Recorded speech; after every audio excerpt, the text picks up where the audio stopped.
আসসালামু আলাইকুম। আমি এখন বানাবো খুবই সহজে তৈরি ঘরে থাকা সাধারণ জিনিসপত্রে দারুণ মজার একটা আলু আর ফুলকপির চপ। কী যে মজা, এটা খাইতে একবার বানালেই বুঝবেন।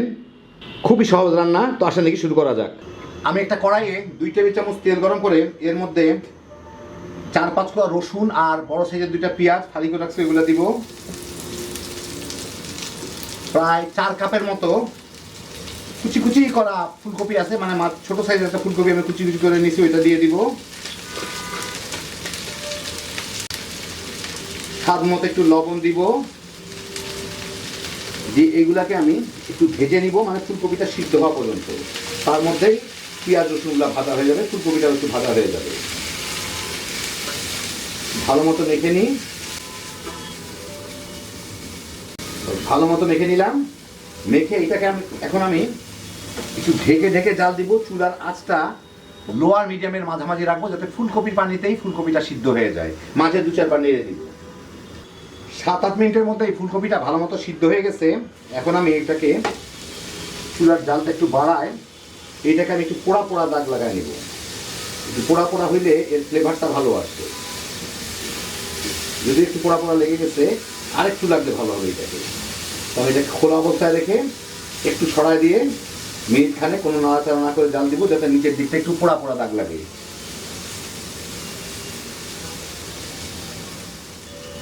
মিনিট খানেক পরে দেখি কি অবস্থা। হ্যাঁ, ভালোই বাদামি বাদামি দাগ লাগছে, যেন পলার দিকটা একটু বাদামি বাদামি হয়ে গেছে। এতে ফ্লেভারটা ভালো আসে। যাই হোক, এখন এর মধ্যে আমি কিছু কাঁচামরিচ কুচি আর 2টা বড় সাইজের আলু একদম ভর্তা করে রাখছি, মিহি ভর্তা করে, ওগুলো দিয়ে এর সাথে মিশাই নিব। এটা ভাজাভাজি আর কোনো কিছু নাই, আমি চুলাটা বন্ধ করে দিই। আর আলুর জন্য একই সাথে এর সাথে স্বাদ মতো লবণ দিয়ে দিব। এখন এগুলোকে ভালো মতো মিশাই নিব। আর আরেকটা জিনিসও দিয়ে দেই, একসাথে মিশে যাক। সেটা হচ্ছে স্বাদ মতো ধনিয়া পাতার কুচি। কেউ যদি একটু বেশি মজা করতে চান, একটু টেস্টিং সল্ট দিয়ে দিয়েন। জিনিসটা ক্ষতিকারক না, আমাদের ভুল ধারণা আছে। ওটা দিয়ে দিলে স্বাদ টেস্ট কয়েক গুণ বেড়ে যাবে, কিন্তু কোনো মশলা দেওয়ার প্রয়োজন নাই। বাস, ভালো মতো মিশিয়ে নিলাম। সুন্দর একটা ফুলকপি আলুর ভর্তা হয়ে গেল। এখন আমি ভাজার অন্যান্য জিনিসগুলো রেডি করি। 8-10 মিনিট পরে এটা একটু ঠান্ডা হয়ে গেলে আমি এটাকে একটু ভালো মতো চটকায় মিলাই নেই। এখনো গরম আছে যদিও, যাই হোক ভালো মতো মিলায় আমি এর থেকে পরিমাণ মতো নিয়ে, বেশি না বড় কিন্তু না, ছোট ছোট কিন্তু, কারণ এগুলো যখন আমি চপ বানাবো তখন আরো ফুলবে। এই ছোট ছোট গোল গোল করে এটাকে একটু চাপ দিয়ে চ্যাপটা করে নিব।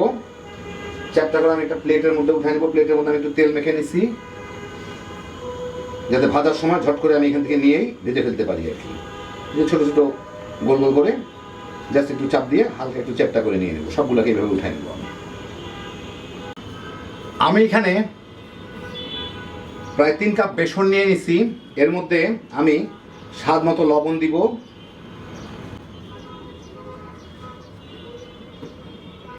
একটু ঝাল করার জন্য স্বাদ মতো মরিচের গুঁড়া দিব, আর কিছু না। এর সাথে যথেষ্ট পরিমাণ পানি দিয়ে একটা ঘন ব্যাটার তৈরি করে নিব।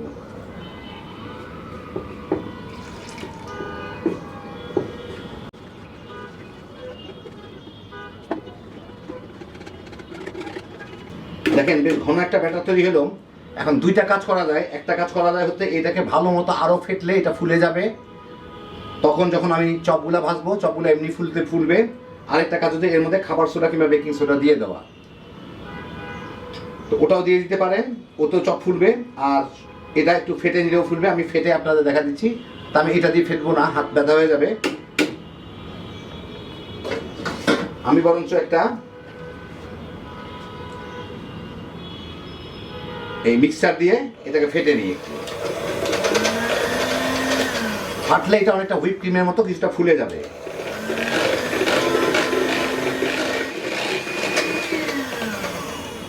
মাত্র 2-3 মিনিট ফেটলাম, তার মধ্যে দেখেন ফুলে কতখানি হয়ে গেছে। যাই হোক, এখন আমি এগুলোকে এর মধ্যে ডুবায় ভেজে ফেলবো, আমি চপগুলাকে আর কি। আমি এখানে কিছু তেল মাঝারি আছে গরম করে নিচ্ছি। এখন এই যে আমি এগুলা বানায় রাখলাম, এগুলার থেকে আমি নিয়ে চপগুলা ব্যাটারটার মধ্যে দিব। গোটা 2-3 দিয়ে নিই আগে, তারপর এগুলাকে একটু মেখে আলতো হাতে উঠায় এর মধ্যে দিয়ে দিব।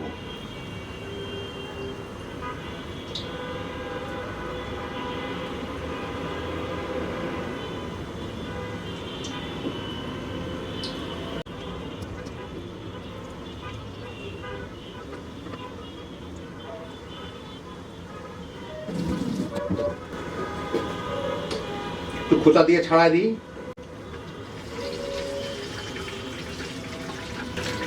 হয়ে গেল। অনেকগুলোকে সুন্দর করে উল্টায় পাল্টায় বাদামি করে ভেজে উঠায় ফেলি। মিনিট 3-4 ভেজে পছন্দ বাদামি হইলেই আমি এগুলোকে উঠাই দেবো। এগুলো কিন্তু খুব একটা বেশিক্ষণ জাল দেওয়ার নাই। টিস্যুর উপর তুলে নিই। আমি কিন্তু এটা হাই আর মিডিয়ামের মাঝামাঝি আছে ভাজলাম। এই যে দেখেন হয়ে গেল কতগুলা।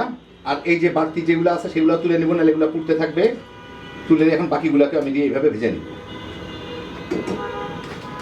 বাস, এই দেখেন হয়ে গেল আমার দারুণ মজার আলু ফুলকপির চপ। দেখলে রান্নাটা খুবই সহজ, ঘরে থাকা সাধারণ জিনিসপত্রই ঝটপট বানায় ফেলতে পারবেন। বাজারের অস্বাস্থ্যকর ভাজা পোড়া খাওয়ার থেকে নিজে নিজে বানান, বিকালে স্ন্যাক্স কিংবা ইফতারিতে পোলা পানিয়া তামা করে খেয়ে ফেলাইতে পারবেন। একদম ঝামেলাবিহীন হ্যাপি জোশের একটা আইটেম। আল্লাহ আপনাদের সবাইকে ভালো রাখুন, সুস্থ রাখুন, নিরাপদে রাখুন। ইনশাআল্লাহ বেঁচে থাকলে আবার দেখা হবে। ফি আমানিল্লাহ।